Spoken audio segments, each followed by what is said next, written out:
name's Jamie Lee, and today I'll be doing a review of Fear the Walking Dead Season 8, Episode 2. I didn't do a review last week for Episode 1 because if I'm being honest with you, I was a little bit disappointed. Being the last season of Fear, I expected them to come out swinging, and I was really disappointed with what I watched. They had two of the strongest characters in this episode. I know that's controversial because not a lot of people like Morgan, but I love Morgan. I think Lenny James does an amazing job of portraying this character, and every time that Morgan does his speeches, which most people find annoying, I'm captivated. And same thing with Madison. She's a really strong character, and I feel like both of them are wasted in this.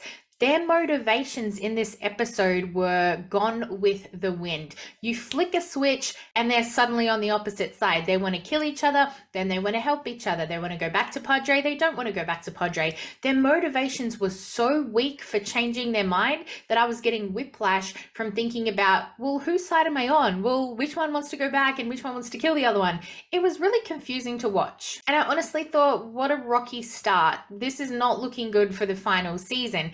There were two good things in it, and that is that we got to be reintroduced to Mo, who's now named Ren, and the actress who plays her is Zoe Merchant, and I think she's really likable. I think she's going to be exactly like Judith was in our The Walking Dead bubble, this little badass and, you know, a really likable character. The final thing that I enjoyed about episode 1 was the world building. So we've gone from this post-apocalyptic, radiation-filled world where everything's ashy and cloudy and dusty and dirty, and we've flipped and we've gone to, you know, a more lush setting. You know, we've got the green grass and it's a swamp and there's water. I mean, it's still dirty and murky looking water, don't get me wrong. It's not pristine in this luxurious paradise, but the change in setting was really refreshing. But as for the setup of the story, apart from the fact that we did a 7-year time jump, apart from the fact that we met Ren, I don't feel like a lot happened in that episode, and if I'm being honest, I was a little bit bored. So I didn't have very high hopes coming into episode 2, but sheesh, was I wrong,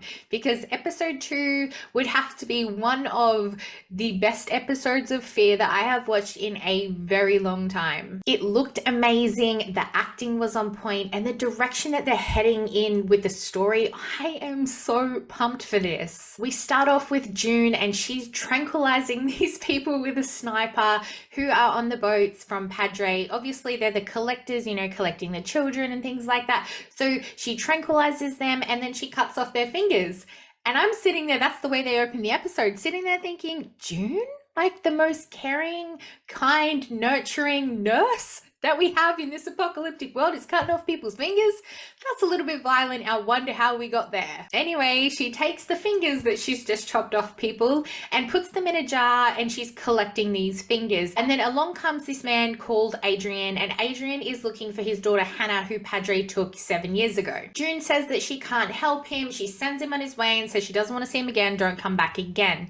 Which again is very unlike June, because she's normally so nurturing and so caring and wants to help people. So they're really setting up that something has happened in these 7 years. Something has traumatized June for her to want to be alone. Then June gets back to her mission, her usual routine, but this time when she tranquilizes the people, there's a third passenger on board, and it's a child who holds her at gunpoint. And we come to learn that the two people that she tranquilized was Dwight and Sherry.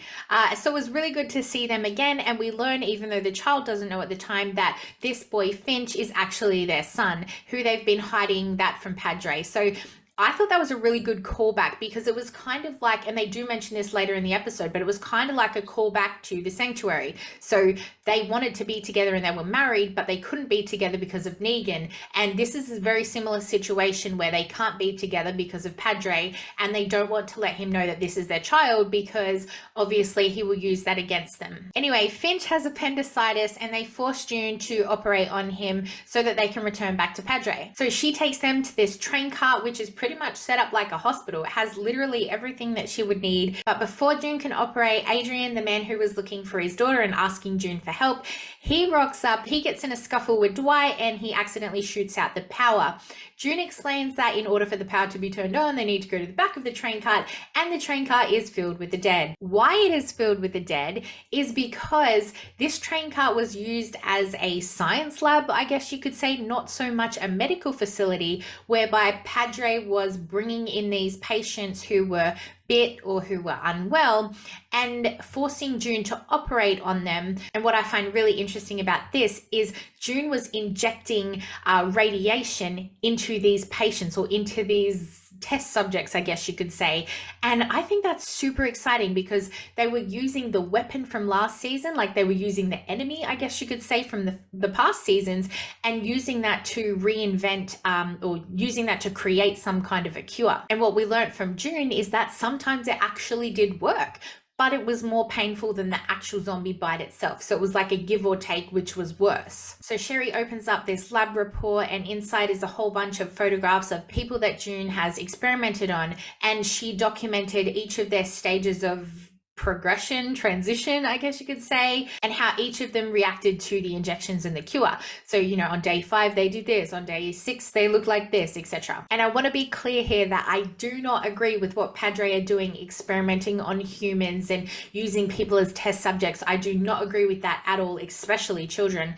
But I do like that we are finally exploring the possibility of a cure.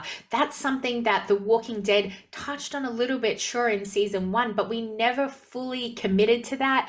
And I really like the idea of fully committing to a cure. I really like exploring that idea. And I think it'd be really interesting to see where the story would go if that was an option. So we've already seen zombies that have been bloaters, that have been had radiation, that have been burnt. We've already seen them before, but this gives a new opportunity for hair and makeup, I guess, to experiment with like a variety of new walkers, because these ones have been experimented on, so anything could happen to them. And as we've seen in the reports, most of them had like body disformations and things like that over the course of time. So it's very refreshing to be able to see a different kind of zombie or a different kind of walker. So obviously Sherry and Dwight confront June, like, why are you experimenting on these people? Why do you have all these records? What is going on? And she explains that Padre was holding her hostage, I guess you could say, forcing her to create this cure and experiment on these people in order to find a cure for being bitten by zombies for the children. But in order for her to do that, obviously people were used as test subjects, and you know, there were repercussions of that, and most of them turned into zombies, as we saw in the train car. And she couldn't bring herself to kill these people, so she sort of just hoarded them there. And when she escaped from Padre, anytime a collector came, she would tranquilize them and chop off their fingers so that they can't hold her at gunpoint again.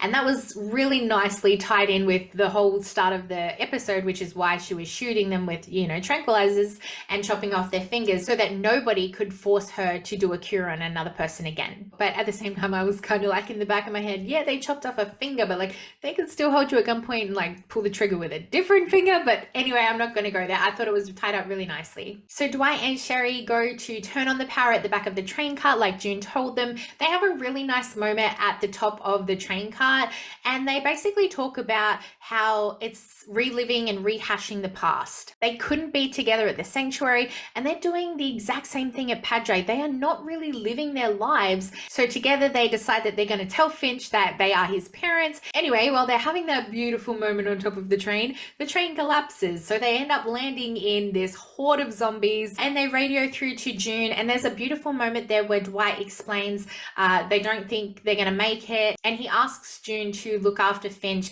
and give him the best life without going back to Padre. She decides to face her past and heads through the horde of zombies, and they manage to escape and attack her. She takes a few out, and then Adrian comes and saves her, and behind Adrian is Finch. So they're all sort of working together to go and save Dwight and Sherry. Then we get a really nice scene of Dwight and Sherry explaining to Finch that they are his parents and that they all want to live together and be a family, which is really, really nice, which is really quickly taken away by the fact that Adrian sees his daughter Hannah in the next train cart. And that moment there, again, I felt like it was a little bit of a callback, because I kind of felt like it was the moment that Carol was seeing Sophia, and the first time that she saw Sophia as a zombie. And that moment was very heartbreaking. And to be fair, there wasn't the emotional build-up because we just met this guy in this episode and we had no idea who Hannah was. but it still had that same sort of effect. Yeah, it was a beautiful moment between, realizing, oh, I'm a parent and we're going to start a family, to somebody else having that family ripped away from them. It was really quite cruel. And obviously he confronted June about it, and she explained that she was really caring with Hannah because obviously she's lost a child before, but Hannah was bit, and she tried the radiation on her and it actually worked, but she was in so much pain from the radiation that's how she obviously died. So it was sort of a way up between, which death is worse, which is quite sad. And June obviously did the best that she could with her because she's a child. And obviously I've said throughout this whole episode that, she's a really caring person and obviously very nurturing being a nurse. So yeah, that was really sad. And he literally just walks to Hannah, and what you expect to happen happens. But then we get this beautiful moment of Dwight explaining that he wouldn't be where he was without John and without June, and he asks her to join them and to live together so that she doesn't need to be alone because she's family. And oh my gosh, that made me get all teary because I was like, oh, that's very sweet, especially after she's so hard on herself for doing the things that she's done for somebody else. Like, she was forced to do this stuff. She would never have chosen to do that. She was forced to do that by Padre. So that was a really nice moment of them including her in their little family that they're about to start. But that moment was short-lived because in come Padre's people, and there's the leader, I can't remember her name, sorry, the lady with the frizzy hair. She's got no finger, so clearly she was the one who was forcing June to do these experiments from the start. And she forces her people to bring in Adrian's head, the Adrian that we just saw that happen. So his head comes in and they put it on a machine, and they put Finch on an operating table. Finch, the child, and zombie head on operating. I don't even want to think about it again. And they force Dwight, Sherry, and June to watch what happens next. And firstly, as a parent, that was really uncomfortable to watch. I just kept looking over at my husband like, no, they're not. Dwight will kick out and get a gun. Like, June will stab someone and get a knife, and this will be like a takedown thing. No, it wasn't a takedown. They fully committed to this scene. This child was bit by the zombie, and they forced this zombie to bite the child. Like, Padre are not... It is not a safe place, and they are not messing around. They are pretty confident. Obviously, the motivation is the fact that June is going to find the cure, or they believe they have the cure to fix this child. If June keeps making these experiments, blah, blah, blah, blah, blah, finds more cures, whatever the motivation is. But that was dark. Not only did they force, violence on children, but they forced the parents to watch, and that was really uncomfortable to watch. I gotta say, I didn't think they would go that dark, but they did. This one was like, whoa, no, don't do that, don't do that. Like, you never want that to happen in a show, but sometimes there's got to be that sort of high stakes and emotional impact. So I get why sometimes, like The Walking Dead did it in season 1, with the child and the teddy bear. And then The Last of Us did it with Sarah, and, she was in her dad's arms and whatnot. So there's that build up and there's that emotional impact. But this was like, no, we are not having this violence against children for no reason. It was quite scary, if I'm being honest. And then you think, okay, we've dealt with that, the worst has happened. But no, that lady then takes June over and chops off her finger. And I don't agree that June was chopping off their fingers, but I can see why. And also, she tranquilized them. So they were out with a dart and they didn't feel it. I mean, sure, they'd feel it when they wake up, of course. But, she wasn't intentionally trying to cause them pain.